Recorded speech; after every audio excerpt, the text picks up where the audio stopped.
Chapitre 2. La loi du bâton et de la dent. La première journée de Buck sur la grève de Daya fut un véritable cauchemar.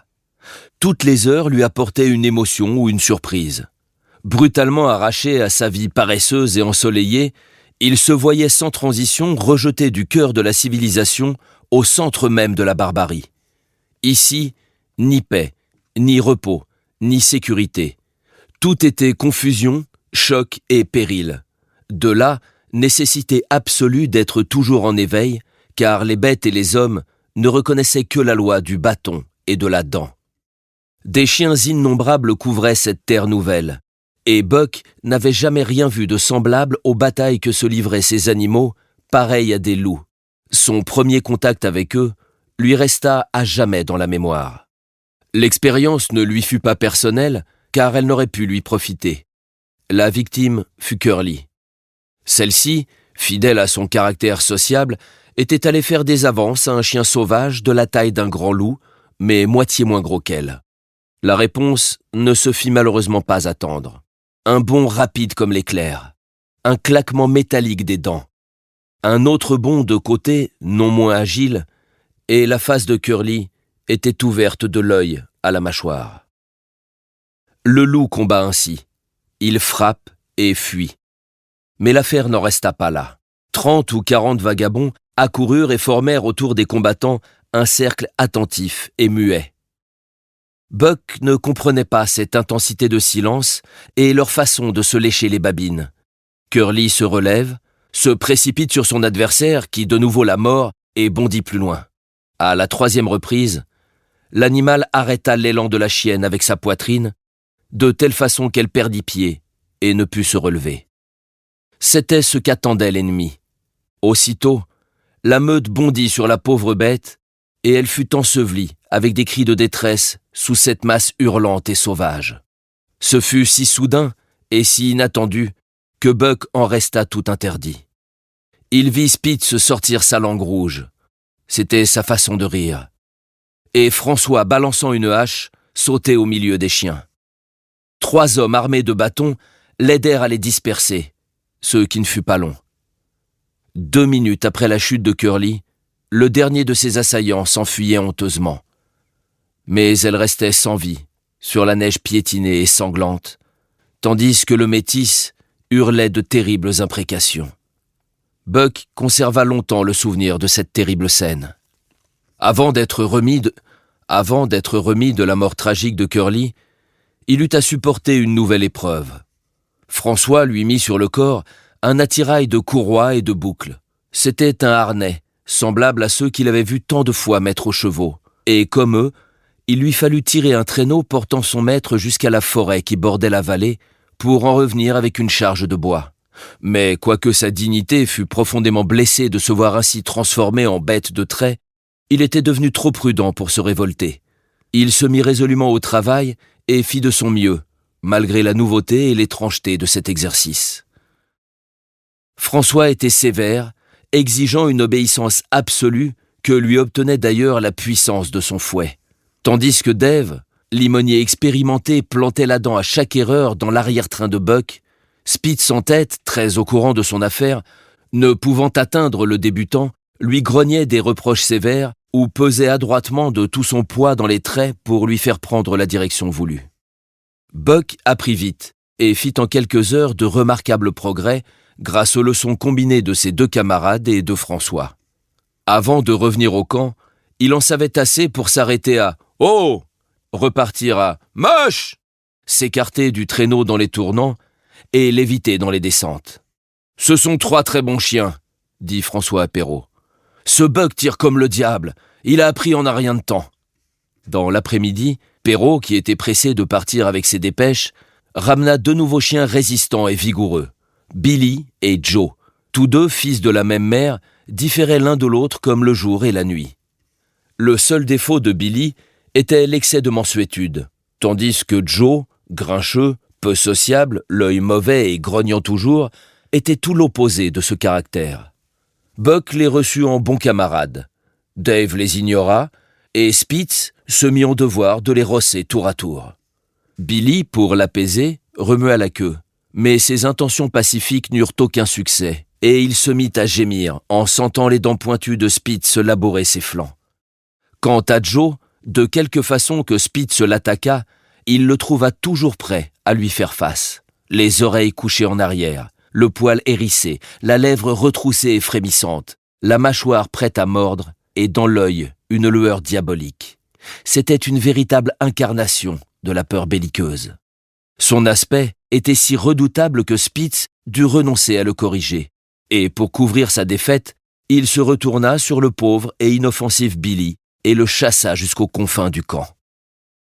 Le soir venu, Perrault ramena encore un autre chien, un vieux husky, long, maigre, décharné, couvert de glorieuses cicatrices récoltées en maintes combats et possesseur d'un œil unique. Mais cet œil brillait d'une telle vaillance qu'il inspirait aussitôt le respect. Il s'appelait Sol Lek, ce qui veut dire « le mal content ». Semblable à Dave, il ne demandait rien, ne donnait rien, n'attendait rien, et quand il s'avança lentement et délibérément au milieu des autres, Spitz lui-même le laissa tranquille. On put bientôt remarquer qu'il ne tolérait pas qu'on l'approchât du côté de son œil aveugle. Buck eut la malchance de faire cette découverte et de l'expier rudement, car Sol Lek, d'un coup de dent, lui fendit l'épaule sur une longueur de 3 centimètres. Buck évita avec soin à l'avenir de répéter l'offense, et tous deux restèrent bons camarades jusqu'à la fin. Sol Lek semblait, comme Dave, n'avoir d'autre désir que la tranquillité, et pourtant, Buck découvrit plus tard que l'un et l'autre nourrissaient au fond du cœur une passion ardente dont il sera parlé plus loin. Cette nuit-là, Buck dut résoudre le grand problème du sommeil. La tente, éclairée par une chandelle, projetait une lueur chaude sur la plaine blanche. Mais quand tout naturellement il y entra, Perrault et François le bombardèrent de jurons et d'ustensiles de cuisine qui le firent s'enfuir, consterné, au froid du dehors. Il soufflait un vent terrible qui le glaçait et rendait la blessure de son épaule particulièrement cuisante. Il se coucha sur la neige et tenta de dormir. Mais le froid le contraignit bientôt à se relever. Misérable et désolé, il errait au hasard, cherchant en vain un abri ou un peu de chaleur. De temps à autre, les chiens indigènes tentaient de l'attaquer. Ils grognaient en hérissant les poils de son cou, défense qu'il avait vite apprise, et montraient un front si formidable que les maraudeurs se désistaient bientôt, et il continuait sa route sans être inquiété. Soudain, Buck eut l'idée de chercher comment ses compagnons de trait se tiraient de cette difficulté. À sa grande surprise, tous avaient disparu. Il parcourut de nouveau tout le camp, puis revint à son point de départ sans parvenir à les trouver. Convaincu qu'il ne pouvait être sous la tente puisqu'il en avait été chassé lui-même, il en refit le tour, grelottant, la queue tombante et se sentant très malheureux. Tout à coup, la neige céda sous ses pattes, et il s'enfonça dans un trou au fond duquel remuait quelque chose. Redoutant l'invisible et l'inconnu, il gronda et se hérissa avec un bond en arrière. Un petit gémissement amical lui ayant répondu, il revint poursuivre ses investigations, et, en même temps qu'un souffle d'air chaud lui parvint à la face, il découvrit Billy, roulé en boule sous la neige. Celui-ci gémit doucement, se mit sur le dos afin de prouver sa bonne volonté et ses intentions pacifiques, et alla même, pour faire la paix, jusqu'à passer sa langue chaude et mouillée sur le museau de l'intrus. Autre leçon pour Buck, qui choisit immédiatement un emplacement et, après beaucoup d'efforts inutiles, parvint à se creuser un trou. En un instant, la chaleur de son corps remplissait ce petit espace, et il trouvait enfin un repos bien gagné. La journée avait été longue et pénible, et son sommeil, quoique profond, fut entremêlé de luttes et de batailles livrées à des ennemis chimériques. Buck n'ouvrit les yeux qu'au bruit du réveil du camp.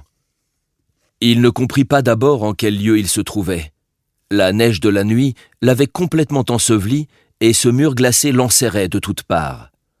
La peur le saisit, celle de la bête sauvage prise au piège, indice du retour de sa personnalité à celle de ses ancêtres, car étant un chien civilisé, trop civilisé peut-être, il ignorait les pièges.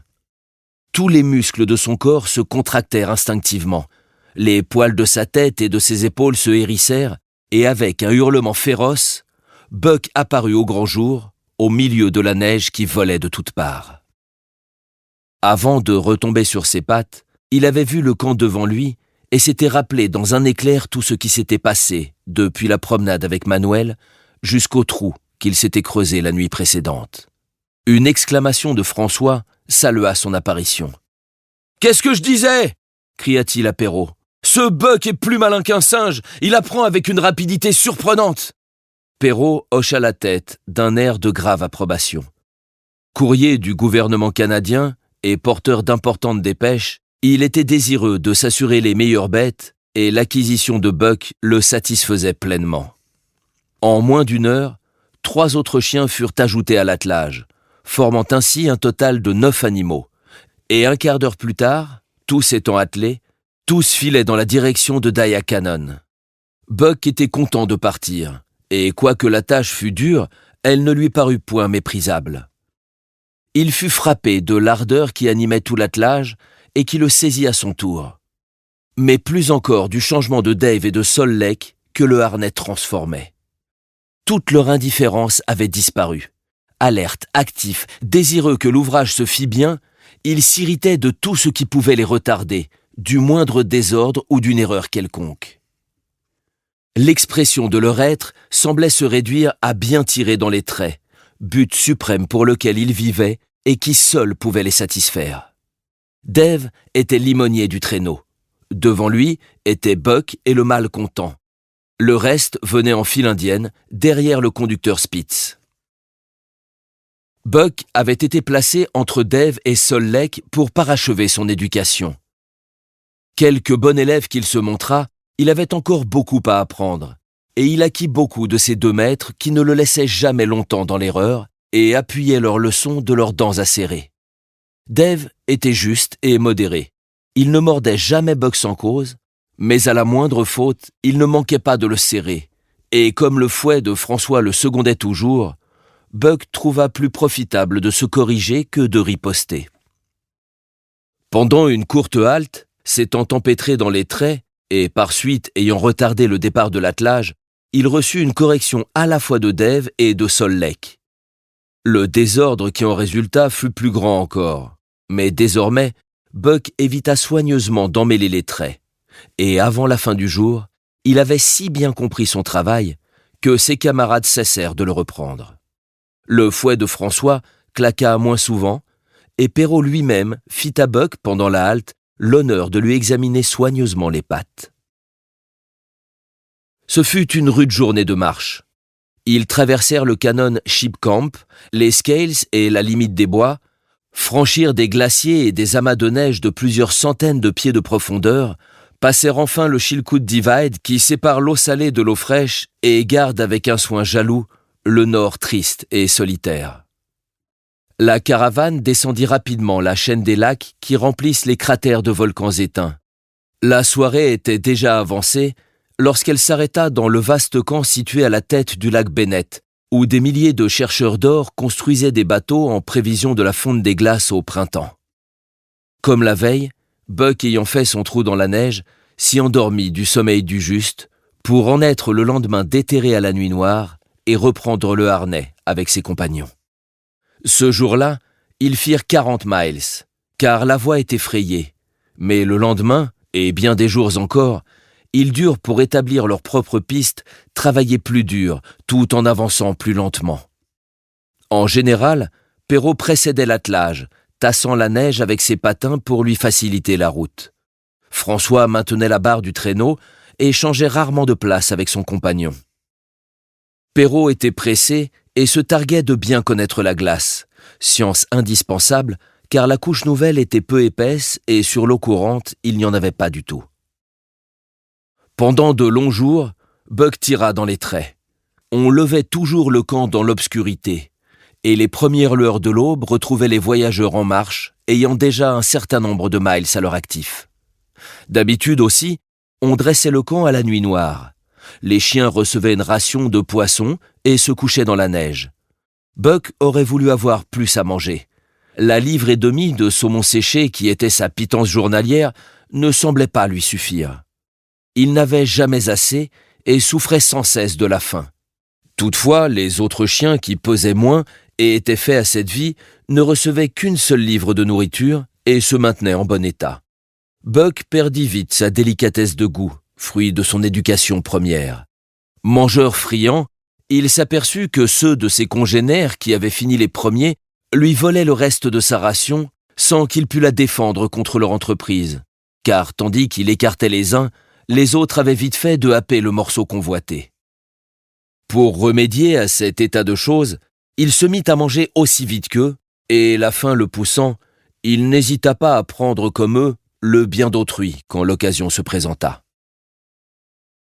Ayant vu Pike, un des nouveaux chiens, voleur habile, faire disparaître une tranche de jambon derrière le dos de Perrault, il répéta l'opération et la perfectionna dès le lendemain, emportant le morceau tout entier. Il s'ensuivit un grand tumulte, mais le coupable échappa aux soupçons, tandis que Dub, maladroit étourdi qui se faisait toujours pincer, fut puni pour la faute que Buck avait commise. L'ensemble de qualités ou de défauts que déploya notre héros en ce premier acte de banditisme semblait démontrer qu'il triompherait de tous les obstacles de sa vie nouvelle. Il marquait la disparition de sa moralité, chose inutile et nuisible dans cette lutte pour l'existence. D'ailleurs, Buck ne volait pas par goût, mais seulement par besoin, en secret et adroitement, par crainte du bâton ou de la dent. Son développement physique fut complet et rapide. Ses muscles prirent la dureté du fer. Il devint insensible à la douleur. Son économie interne et externe se modifia. Il pouvait manger sans inconvénient les choses les plus répugnantes et les plus indigestes. Chez lui, la vue et l'odorat devinrent extrêmement subtils, et Louis acquit une telle finesse que, dans son sommeil, il percevait le moindre bruit et savait en reconnaître la nature pacifique ou dangereuse. Il apprit à arracher la glace avec ses dents quand elle s'attachait à ses pattes, et quand il avait soif et qu'une croûte épaisse le séparait de l'eau, il savait se dresser pour la casser en retombant avec ses pattes de devant. Sa faculté maîtresse était de sentir le vent et de le prévoir une nuit à l'avance. Quelle que fût la tranquillité de l'air, le soir, quand il creusait son nid près d'un arbre ou d'un talus, le vent qui survenait ensuite le trouvait chaudement abrité, le dos à la brise. L'expérience ne fut pas son seul maître, car des instincts endormis se réveillèrent en lui, tandis que les générations domestiquées disparaissaient peu à peu. Il apprit sans peine à se battre comme les loups que ses aïeux oubliés avaient combattus jadis. Dans les nuits froides et calmes, quand levant le nez vers les étoiles, il hurlait longuement, c'étaient ses ancêtres, aujourd'hui cendres et poussière, qui, à travers les siècles, hurlaient en sa personne. Siennes étaient les cadences de leur mélopée monotone, ce chant qui signifiait le calme, le froid, l'obscurité. C'est ainsi que la vie isolée de l'individu étant peu de choses en somme, et les modifications de l'espèce laissant intacte la continuité de la race, avec ses traits essentiels, ses racines profondes et ses instincts primordiaux, l'antique chanson surgit soudain en cette âme canine, et le passé renaquit en lui. Et cela, parce que des hommes avaient découvert dans une région septentrionale certains métals jaunes qu'ils prisent fort, et parce que Manuel, aide-jardinier, recevait un salaire qui n'était pas à la hauteur de ses besoins. Dans les dures conditions de sa nouvelle existence, si des instincts anciens et oubliés réapparaissaient chez Buck, il croissait en secret, car son astuce nouvelle savait les équilibrer et les restreindre. Trop neuf encore à cette vie si différente de l'ancienne pour s'y trouver à l'aise, il évitait les querelles. Aucune impatience ne trahissait donc la haine mortelle qu'il avait vouée à Spitz, et il se gardait soigneusement de prendre l'offensive avec lui. D'un autre côté, et peut-être par cela même qu'il devinait en Buck un rival dangereux, Spitz ne perdait pas une occasion de lui montrer les dents. Il l'attaquait même sans raison, espérant ainsi faire naître la lutte qui se terminerait par la disparition de l'un d'eux. Presque au début du voyage, entre les deux chiens, faillit se produire un conflit mortel que seul vint prévenir une complication inattendue. À la fin d'une journée de marche, le campement avait été établi sur les bords du lac Le Barge. L'obscurité, la neige qui tombait et le vent coupant comme une lame de rasoir avaient forcé les voyageurs à chercher en hâte et à tâtons leur refuge pour la nuit. L'endroit était fort mal choisi. Derrière eux s'élevait un mur de roches abruptes, et les hommes se virent obligés de faire du feu et d'étendre leurs sacs fourrés sur la surface même du lac. Ils avaient abandonné leur tente à Daya pour alléger leur pactage. Quelques morceaux de bois de dérive leur fournirent un feu qui fit fondre la glace en s'y enfonçant, et ils durent manger leur soupe dans l'obscurité. Buck avait organisé son lit au pied des rochers. Il y faisait si chaud qu'il eut peine à le quitter quand François vint distribuer le poisson dégelé au préalable devant le feu. Or, lorsqu'ayant mangé, il revint à son nid, il le trouva occupé. Un grognement l'avertit que l'offenseur était Spitz. Buck avait évité jusqu'ici une querelle avec son ennemi. Mais cette fois, c'était trop. La bête féroce qui dormait en lui se déchaîna. Il sauta sur Spitz avec une furie qui surprit celui-ci, habitué à considérer Buck comme un chien très timide dont la suprématie n'était due qu'à sa forte taille et à son gros poids. François fut surpris lui aussi en les voyant tous deux bondir du trou, mais il devina le sujet de la dispute. « Ah !» cria-t-il à Buck. « Vas-y, mon vieux, et flanque une rossée à ce sale voleur !» Spitz était prêt à se battre. Hurlant de rage et d'ardeur, il tournait autour de Buck, guettant le moment favorable pour sauter sur lui. Buck, non moins ardent, mais plein de prudence, cherchait aussi à prendre l'offensive. Mais à ce moment, survint l'incident qui remit à un avenir éloigné la solution de la querelle. Un juron de Perrault, un coup de massue sur une échine osseuse et un cri de douleur déterminèrent tout à coup une épouvantable cacophonie. Le camp était rempli de chiens indigènes affamés, au nombre d'une 60aine, venus sans doute d'un village indien et attirés par les provisions des voyageurs.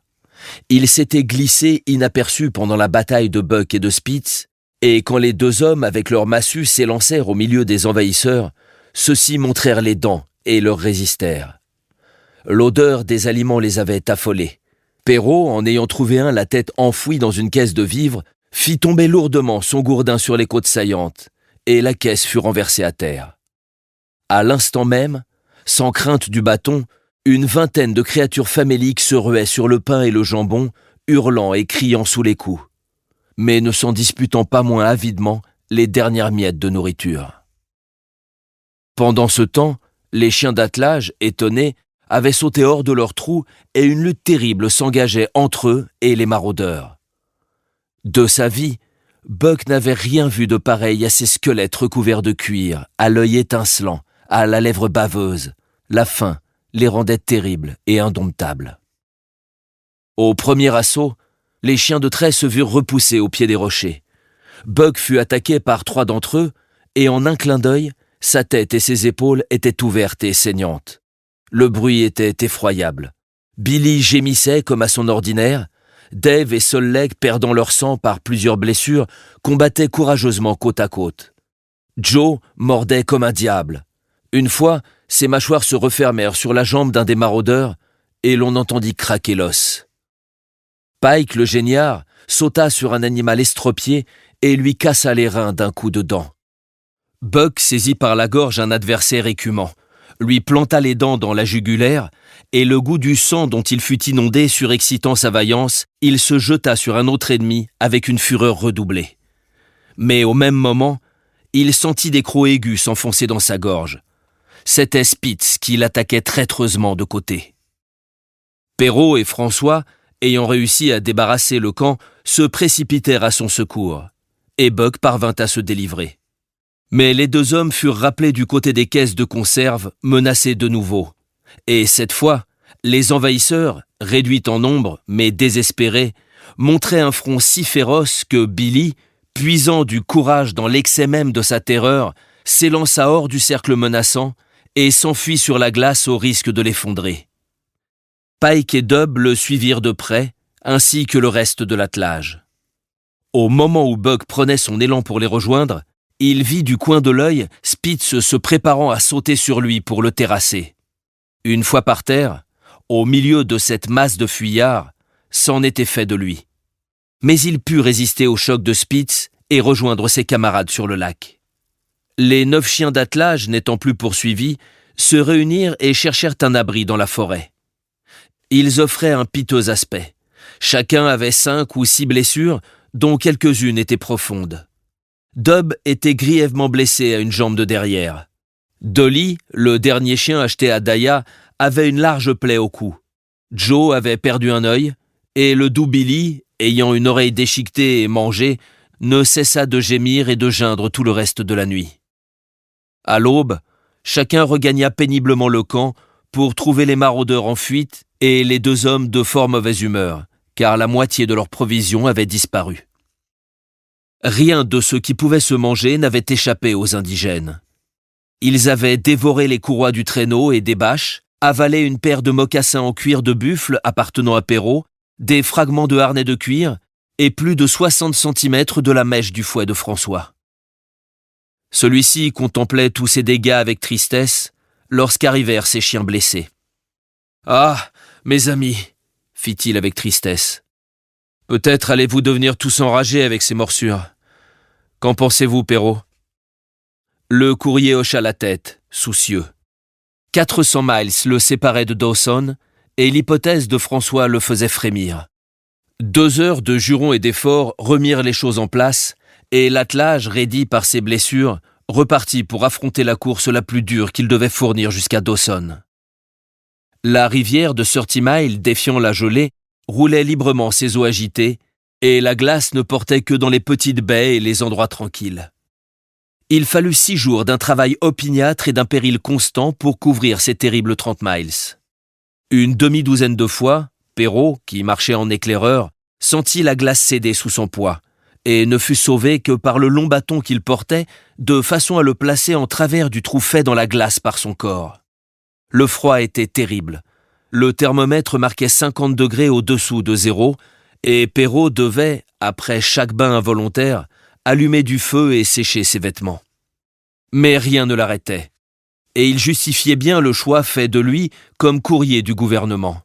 Avec sa petite figure ratatinée et vieillotte, on le voyait toujours au poste le plus dangereux, s'aventurant résolument sur les berges où la glace craquait parfois à faire frémir, toujours maître de soi, inlassable et incapable de découragement.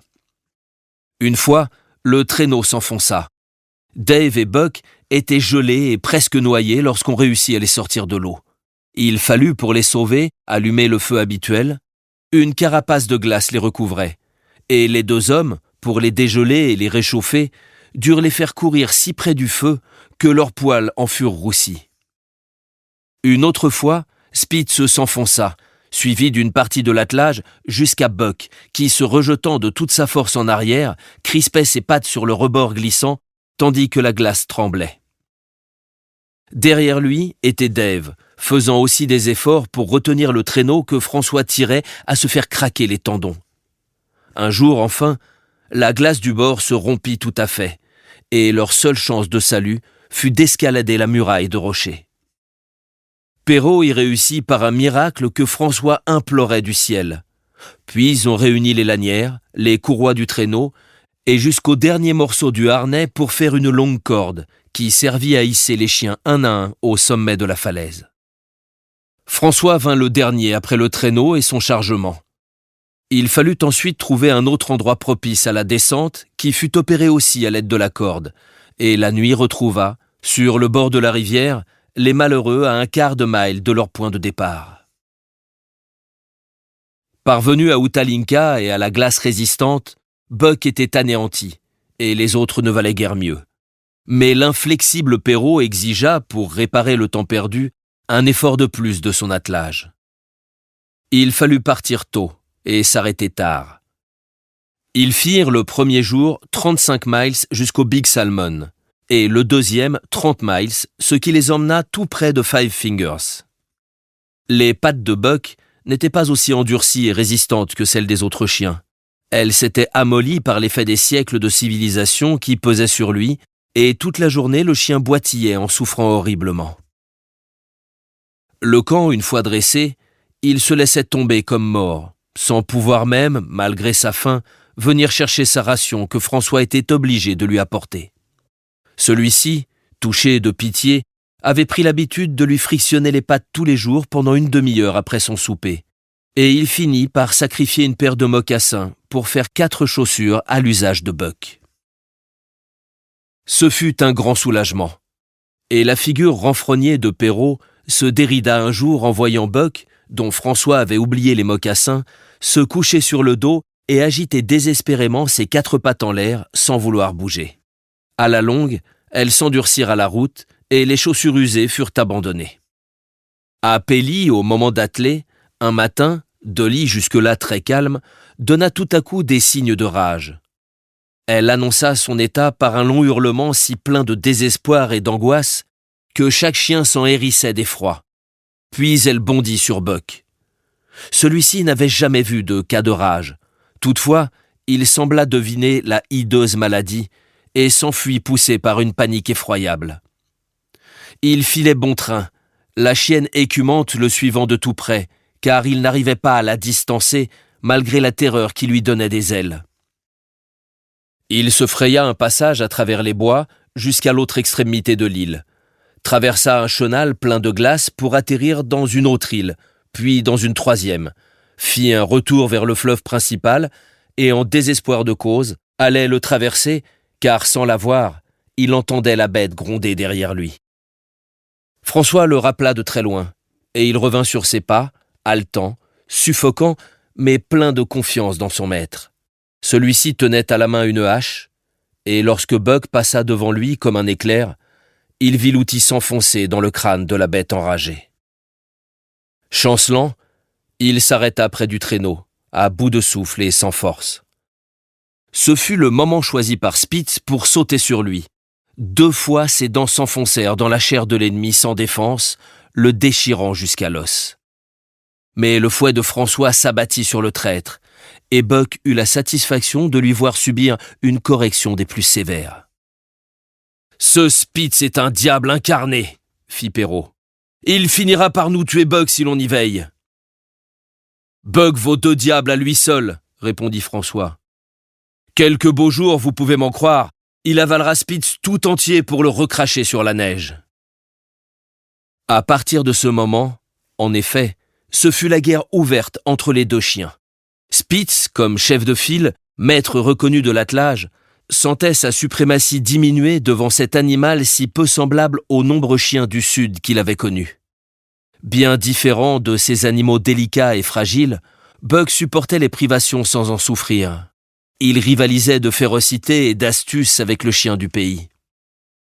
Plein de finesse sous sa forte charpente, il savait attendre son heure avec une patience digne des temps primitifs. Buck désirait un conflit au sujet de la direction suprême, car il était dans sa nature de vouloir dominer. De plus, il avait été saisi de cette passion incompréhensible du trait qui fait tirer les chiens jusqu'à leur dernier souffle, les pousse à mourir joyeusement sous le harnais et leur fend le cœur s'ils en sont éloignés. C'était la passion de Dave comme limonier, de Sol-Lek tirant de toute sa force, passion qui les saisissait le matin au lever du camp et les transformait, de brutes moroses et maussades, en créatures ardentes, alertes et généreuses. C'était cette même passion qui poussait Spitz à corriger sévèrement toute faute dans le service, à dresser en conscience les nouvelles recrues, mais qui lui faisait en même temps pressentir et combattre toute supériorité capable de lui susciter un rival. Buck en vint à menacer effrontément l'autorité de Spitz, s'interposant entre lui et ceux qu'il voulait punir. Une nuit, il y eut une épaisse tombée de neige, et le matin venu, Pike, le géniard, n'apparut pas. Il restait blotti dans son trou sous un blanc matelas. François l'appela et le chercha en vain. Spitz était fou de rage.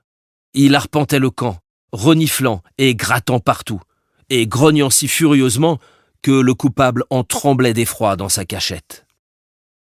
Quand il fut enfin déterré, et que Spitz, exaspéré, sautait sur lui pour le corriger, Buck, également furieux, s'élança entre les deux. Ce fut si inattendu et si habilement accompli que Spitz, étonné, retomba en arrière.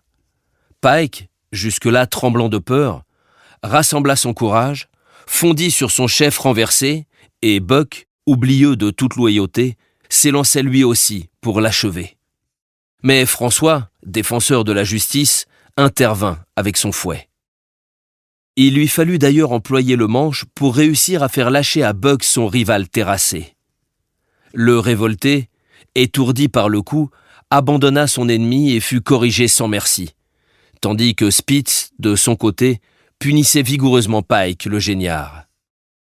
Pendant les jours qui suivirent, et qui les rapprochaient de Dawson, Buck continua à s'interposer entre Spitz et les coupables, mais toujours rusé, il le faisait hors de la vue de François. Cette secrète mutinerie encourageait l'insubordination générale à laquelle Dave et Sol seuls échappaient.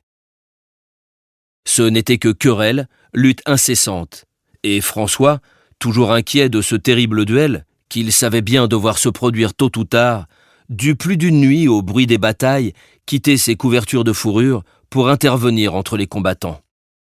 L'occasion favorable ne se présenta pas, et ceux-ci arrivèrent à Dawson sans avoir vidé leurs différends. Ils y trouvèrent beaucoup d'hommes et d'innombrables chiens qui, selon l'habitude, travaillaient sans relâche. Tout le long du jour, les attelages infatigables sillonnaient la rue principale, et la nuit, leurs clochettes tintaient encore. Ils tiraient des chargements de bois de construction ou de bois à brûler, rapportaient les produits des mines, faisaient en un mot tous les travaux exécutés par des chevaux dans la vallée de Santa Clara. Buck, de temps à autre, rencontrait des chiens du sud, mais en général, c'étaient des métis de loups et de chiens du pays. Chaque nuit, à 9h, à minuit, à 3h du matin, il faisait entendre un chant nocturne, étrange et fantastique, auquel Buck était heureux de se joindre. Quand l'aurore boréale brillait froide et calme au firmament, que les étoiles scintillaient avec la gelée, et que la terre demeurait engourdie et glacée sous son linceul de neige, ce chant morne, lugubre et modulé sur le ton mineur, avait quelque chose de puissamment suggestif, évocateur d'images et de rumeurs antiques. C'était la plainte immémoriale de la vie même, avec ses terreurs et ses mystères, son éternel labeur d'enfantement et sa perpétuelle angoisse de mort. Lamentation vieille comme le monde, gémissement de la terre à son berceau, et Buck, en s'associant à cette plainte, en mêlant fraternellement sa voix aux sanglots de ses demi-fauves, Buck franchissait d'un bond le gouffre des siècles, revenait à ses aïeux, touchait à l'origine même des choses.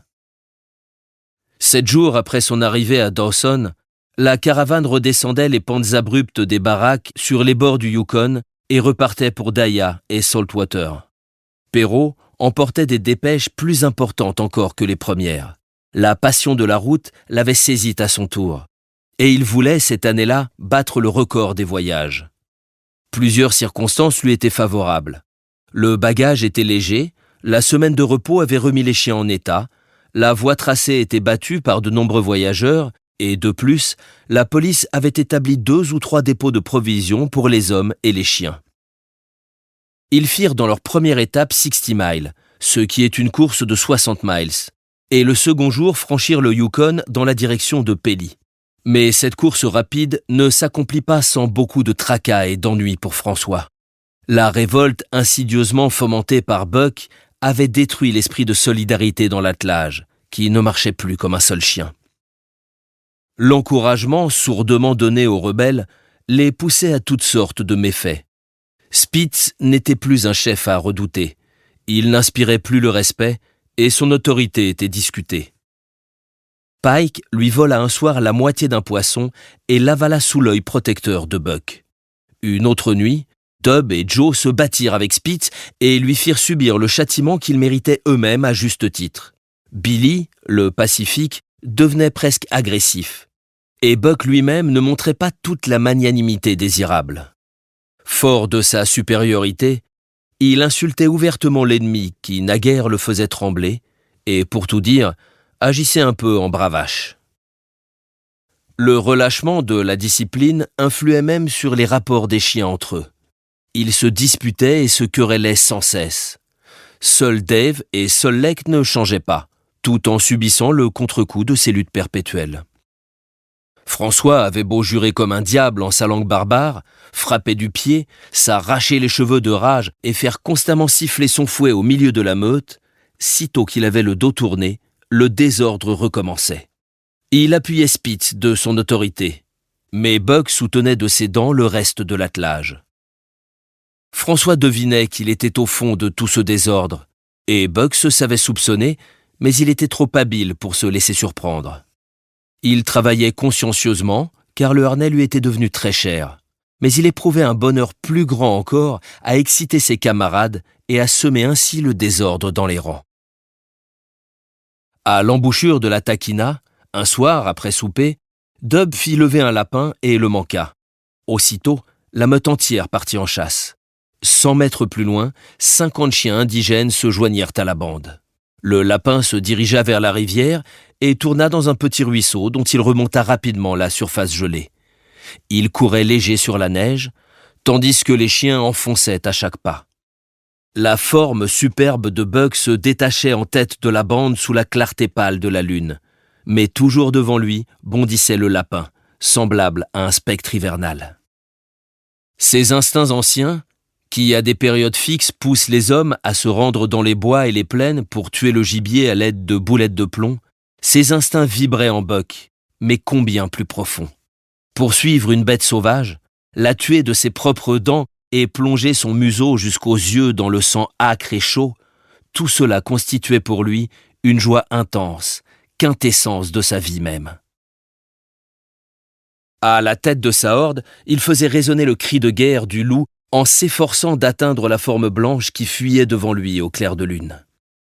Mais Spitz, calculateur méthodique, au plus fort même de ses ardeurs, abandonna la meute et coupa à travers une étroite bande de terrain que le ruisseau enserrait d'un long détour. Buck ne s'en aperçut pas, et lorsqu'il parvint à quelques mètres du lapin, il vit surgir une autre forme blanche qui bondissait du haut du talus et venait lui prendre sa proie. Le lapin ne pouvait plus tourner, et quand les dents acérées lui brisèrent les reins, il poussa un cri perçant comme celui d'un humain. La meute, sur les talons de Buck, hurla de joie en entendant ce signal de mort.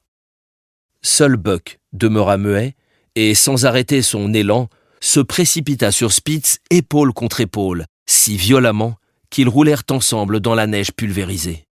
Spitz, se retrouvant sur ses pattes aussitôt, entailla l'épaule de Buck d'un coup de dent et bondit plus loin.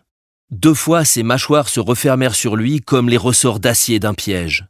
2 fois, il recula pour reprendre son élan, et sa lèvre amaigrie se retroussait en un rictus formidable. L'heure décisive était venue. Tandis qu'ils tournaient l'un autour de l'autre, les oreilles en arrière cherchant l'endroit vulnérable, Buck eut comme le ressouvenir d'une scène familière déjà vécue. Il en reconnaissait tous les détails, la terre et les bois tout blancs, le clair de lune et la bataille elle-même. Un calme fantastique régnait sur cette pâleur silencieuse. Rien ne remuait. Dans les airs montait toute droite l'haleine des chiens qui, les yeux étincelants, entouraient les 2 combattants d'un cercle muet. Spitz était un adversaire expérimenté. Du Spitzberg au Canada, il avait combattu toute espèce de chien et s'en était rendu maître. Sa fureur n'était jamais aveugle, car le désir violent de mordre et de déchirer ne lui laissait pas oublier chez son ennemi une passion semblable à la sienne. Jamais il ne s'élançait le premier et n'attaquait qu'après s'être défendu. En vain, Buck tentait de le mordre. Chaque fois que ses dents cherchaient à s'enfoncer dans le cou du chien blanc, elles rencontraient celles de Spitz. Les crocs s'entrechoquaient, les lèvres saignaient, mais Buck ne pouvait arriver à surprendre son rival. Il s'échauffa, l'enveloppa d'un tourbillon d'attaque, mais toujours Spitz ripostait d'un coup de dent et bondissait de côté. Buck fit alors mine de s'élancer à hauteur du museau de son ennemi. Puis, rentrant soudain la tête, il se servit de son épaule comme d'un bélier pour en battre l'adversaire, ce qui lui valut un nouveau et terrible coup de dent, tandis que Spitz bondissait légèrement au loin. Celui-ci restait sans blessure en face de Buck hors d'haleine et ruisselant de sang. La bataille approchait du dénouement, et le cercle des chiens-loups en attendait l'issue pour achever le vaincu. Voyant Buck à bout de souffle, Spitz prit l'offensive, lui livra assaut sur assaut et le fit chanceler sur ses pattes. Il tomba même, et les 60 chiens se dressèrent, mais avec la rapidité de l'éclair, il se releva, terrible, et le cercle affamé dut se résigner à attendre. Buck avait de l'imagination, qualité qui peut doubler la force. Tout en combattant, sa tête travaillait. Il s'élança comme pour atteindre son ennemi à l'épaule, et rasant terre au dernier moment, ses dents se refermèrent sur la patte droite de Spitz. On entendit les os craquer. Cependant, malgré sa blessure, le chien blanc réussit à repousser plusieurs assauts de Buck. Celui-ci alors renouvela sa tactique et broya la seconde patte de devant. Réduite à l'impuissance, Spitz s'efforçait de lutter contre sa douleur et de se tenir debout. Il voyait le cercle silencieux, aux yeux étincelants, aux langues pendantes, se refermer lentement sur lui, comme il en avait vu d'autres le faire autour de ses victimes. Aujourd'hui, il se savait perdu irrémissiblement, car Buck serait inexorable. L'assaut final était proche. Le cercle des chiens-loups se resserrait à tel point que leur haleine chaude soufflait sur les flancs des combattants. Buck les voyait derrière Spitz et à ses côtés, les yeux fixés sur lui, prêts à bondir. Il y eut un instant d'arrêt. Chaque animal restait immobile comme une figure de pierre. Seul Spitz, frissonnant et chancelant, hurlait comme pour éloigner la mort prochaine. Puis Buck fit un bond et sauta de côté. Mais dans ce mouvement, il avait avec son épaule renversé l'ennemi. Le cercle rétréci devint un point sombre sur la neige argentée par la lune. Et Spitz disparut sous la horde affamée, tandis que Buck, resté debout, contemplait la curée. Bête primitive qui, ayant tué, jouissait de cette mort qu'elle avait donnée.